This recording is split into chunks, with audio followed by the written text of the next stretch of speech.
Our national senators are resisting pressure to cross the floor to back this minimum milk price for dairy farmers we were talking about earlier. Let's cross to Canberra, catch up with political reporter Trudy McIntosh. Trudy, One Nation onto a bit of a winner here because Pauline Hanson's had a bit of support in a roundabout way from Labor and the Greens. That's right. So Labor and the Greens plus One Nation were really trying to wedge national senators here to try and get them to support a minimum price for dairy milk farmers. But it doesn't appear like that's going to be successful. It's currently being debated in the Senate, and the noises we're hearing are the Nationals are not going to support this. The private members bill, which has been introduced by Pauline Hanson, would task the ACCC to establish a minimum floor price when it comes to milk and also set up a code of conduct for the processors. And despite there has been some concern in the National Party more broadly when it comes to milk, in the Senate it's worth noting there are only 5 Nationals there, 2 of which sit in Cabinet, and there isn't much appetite amongst the other 3 to support this. Here was a bit of the debate that took place a short time ago. So if you want to buy imported milk, well, you'll be looking at New Zealand or, who knows, possibly even China, who are exporting the milk from our country back to their country. And you know what? The Chinese don't even want their powdered milk. So what sort of future are we going to have in our country?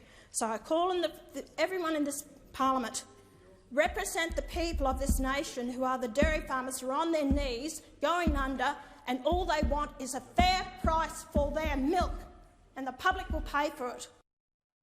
I agree completely that there are dairy farmers who are on their knees, who are considering the ultimate solution, and it is appalling and tragic, and I will fight every day for them. But this will not solve their problems, and what's worse of all, it gives them hope when it will not provide it. So despite the impassioned plea from Pauline Hanson, it doesn't look like this bill will have the numbers to pass the Senate.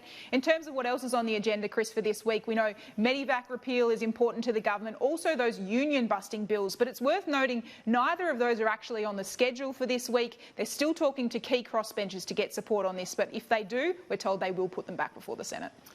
Yeah, Trudy, some interesting issues there. On the dairy industry, it's understandable why Liberals and Nationals would not support a floor price, but with this political pressure and the problems in the industry, there must be a bit of pressure on the government to do something else to intervene and try and help out the dairy industry.